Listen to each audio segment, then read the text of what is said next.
अभी कुछ दिन पहले बेंगलोर में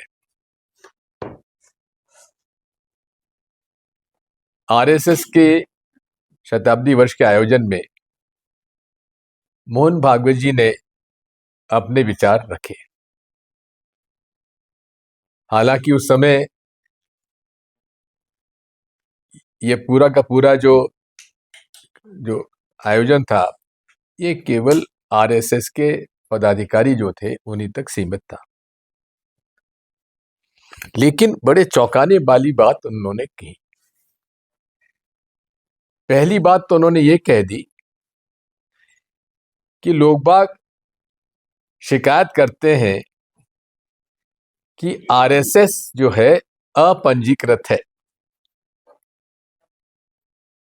तो उन्होंने काउंटर किया कि अगर आरएसएस अपंजीकृत है तो हिंदू धर्म भी अपंजीकृत है। इस पर मुझे घोर आपत्ति है और मैं निंदा करता हूं मोहन भागवत जी की, जो उन्होंने हिंदू धर्म सनातनी परंपराओं को हजारों साल से जो चल रहे हैं 100 साल के एक ये अनरजिस्टर्ड संगठन के साथ वो अपनी उसकी तुलना कर रहे हैं। मोहन भागवत जी, आपने सनातन धर्म का अपमान किया है।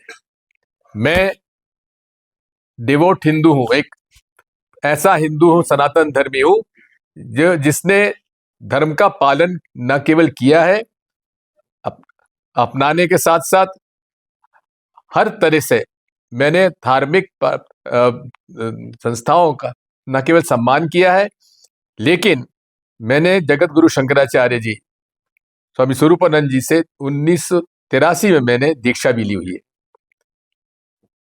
मैं एक सनातनी हिंदू के नाते आपकी घोर निंदा करता हूं जो आपने सनातन धर्म को पंजीकृत होने का आपने वचन दिया है। ये बिल्कुल मैं इसके खिलाफ हूं और आपको माफी मांगना चाहिए, देश से माफी मांगना चाहिए और हर हिंदू धर्म और सनातन धर्म के पालन करने वालों से माफी मांगना चाहिए, साधु महात्माओं से माफी मांगना चाहिए, शंकराचार्य चारों पीठों के शंकराचार्य से माफी मांगना चाहिए, सारे धर्मगुरुओं से माफी मांगना चाहिए आपको। फिर आप कहते हैं कि हिंदू धर्म जो है उसका मतलब है उसमें मुसलमान भी आते हैं, ईसाई भी आते हैं, सिख भी आते हैं, जैन भी सभी आते हैं। अरे भाई, ये आपने जो एक दूसरा प्रहार किया है वो ये किया है कि आपने हिंदू धर्म को पालन करने वालों में मुसलमान भी शामिल कर लिए, ईसाई भी कर लिए, सब कर लिए। ये सभी धर्मों का सम्मान होना चाहिए। मैं हमेशा से इस बारे में बात करता हूं, स्वामी विवेकानंद जी ने इसी बात को कहा है और हमारा सनातन धर्म भी सभी धर्मों का सम्मान करता है। सर्वधर्म समभाव, सभी धर्मों का समान सम्मान होना चाहिए। लेकिन आपके कार्यकर्ता, आपके प्रचारक, आपके नेता मुसलमानों के खिलाफ जो जहर उगलते हैं, मैं उसकी भी निंदा करता हूं। उनका क्या कसूर है मुसलमानों का, ईसाइयों का, सिखों का, जैनियों का, बौद्धों का? वे अगर कोई धर्म में आस्था रखते हुए अगर उस धर्म का पालन करते हैं तो आपको ये अधिकार नहीं है कि आप उनके खिलाफ जहर उगलें। आप नफरत फैला रहे हैं, पूरे आप और आपका संगठन और आपका मोर्चा संगठन भारतीय जनता पार्टी, ये पूरे तरीके से इसका आप अपमान कर रहे हैं इस हमारे सांप्रदायिक सद्भाव का।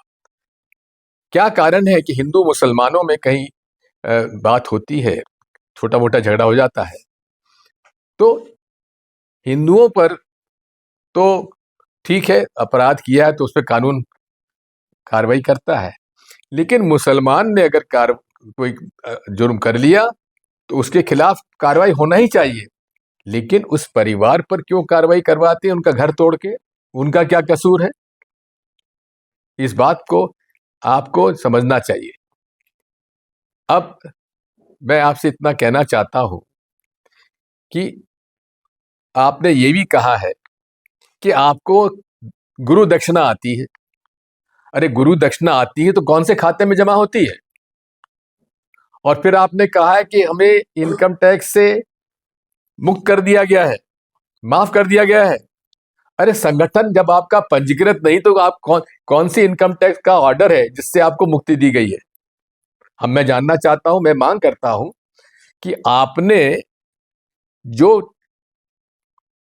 वक्तव्य दिया है कि इनकम टैक्स ने आरएसएस को टैक्स से मुक्त कर दिया है, जब आपकी संस्था ही पंजीकृत नहीं है, उसका कोई अकाउंट नहीं है, तो फिर किस बात पर उन्होंने आपको टैक्स से मुक्ति दिलाई है?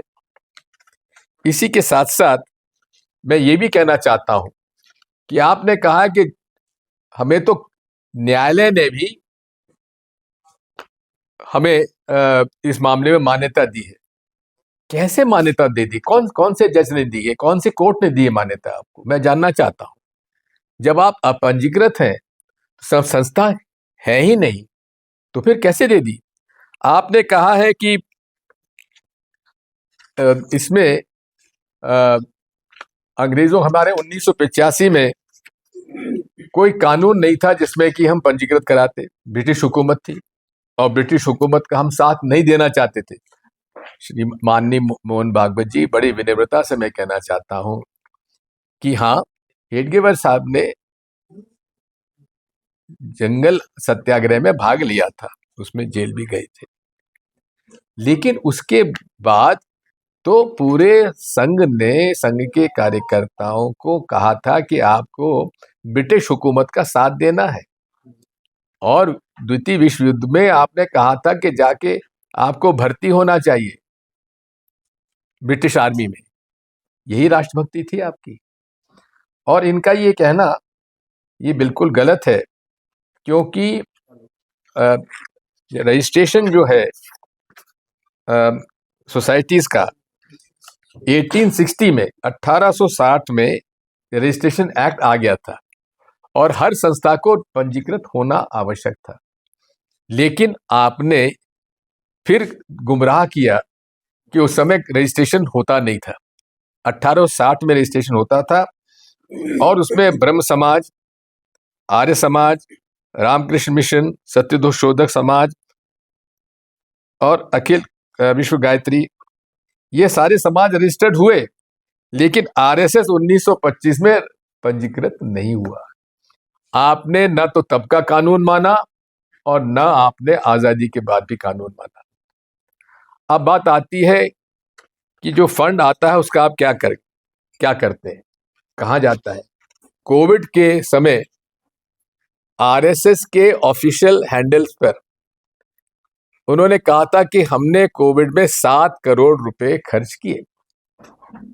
तब मैंने उसका उल्लेख करते हुए मैंने वित्त मंत्री जी को ये पत्र लिखा था, जिसमें कि उनसे मांग की थी मैंने कि आप इसको संज्ञान में लेते हुए आप इन पर prevention of money laundering act लगाइए, क्योंकि ये सब काला धन है। जब इनका अकाउंट नहीं है तो कौन से अकाउंट में से पैसा खर्च किया इन्होंने? उसका जवाब मुझे आज तक नहीं मिल पाया है। मैं प्रश्न पूछता हूं राज्यसभा में इसके बारे में, तो उसका उत्तर में मुझे नहीं मिलता है। बात वही है कि राष्ट्रीय स्वयंसेवक संघ, जिसे कि माननीय प्रधानमंत्री जी लाल किले से कहते हैं कि सबसे बड़ा एनजीओ है विश्व का, ऐसा एनजीओ है जो अपनी तुलना धर्म से करता है, ऐसा एनजीओ है जो इसका पंजीकरण नहीं है, जिसकी सदस्यता नहीं है, जिसका अकाउंट नहीं है, और सबसे बड़ा संगठन है, एनजीओ है। और आप जगह जगह पर आप देखते हैं बड़े से बड़े नेता और माननीय प्रधानमंत्री खुद कहते हैं हाँ मैं राष्ट्रीय स्वयंसेवक संघ का कार्यकर्ता हूं। जनाब, आप अगर संस्था के सदस्य हैं तो मेंबरशिप फॉर्म तो बताइए, कहाँ है मेंबरशिप का रिकॉर्ड आपका? नाथूराम गोडसे के लिए कह दिया नहीं, हमारा मेंबर नहीं है। नाथूराम गोडसे ने हत्या की महात्मा गांधी की, तो लोगों ने आरोप लगाया, सही आरोप लगाया, कि ये आरएसएस के कार्यकर्ता थे, क्योंकि उन्होंने खुद ने, इनके भाई ने स्वीकार किया है। लेकिन जब सदस्यता ही नहीं होगी तो मालूम कैसे पता पड़ेगा? इस देश के कानून का कोई पालन आरएसएस पर नहीं हो सकता, क्योंकि जब तक रजिस्ट्रेशन नहीं है तो कौन से कानून का पालन करेंगे, कौन से कानून के अंतर्गत इन पर कार्रवाई की जाएगी? कोई भी इसमें अगर अपराध करता है तो कहते हैं हमारा सदस्य नहीं है। आतंकवादी गतिविधियों में कोई भी शामिल हो जाता है और आईएसआई के लिए जासूसी करते पकड़ा जाता है, कहते हैं हमारा सदस्य नहीं है। भाई, सदस्यता आपकी होती नहीं तो सदस्य कहां से हो जाए? इसी के साथ साथ हिंदू धर्म के जो महात्मा है, शंकराचार्य हैं सनातन धर्म के, और करपराते जी जो कि विश्व हिंदू, हमारे हिंदू महासभा के सबसे बड़े नेता थे, उन्होंने इनके बारे में क्या कहा था? संघ का धर्म या संस्कृति संघर्ष से कोई संबंध नहीं है। जबकि आज मोहन भागवत जी सनातन धर्म और आरएसएस को बराबर बताता है। उसका उद्देश्य उन्हें विकृत कर अपने राजनीतिक लाभ के लिए उपयोग करना है। ये करपात्री जी का बयान है। दूसरा, आरएसएस के सह संयोजक मनमोहन वैद्य जी ने सार्वजनिक बयान दिया था कि 30,000 स्वयंसेवक गौ मांस खाते हैं, गौ मांस खाते हैं। ये स्वीकार किया था, किसने किया था? आरएसएस के सह संयोजक मनमोहन वैद्य जी ने।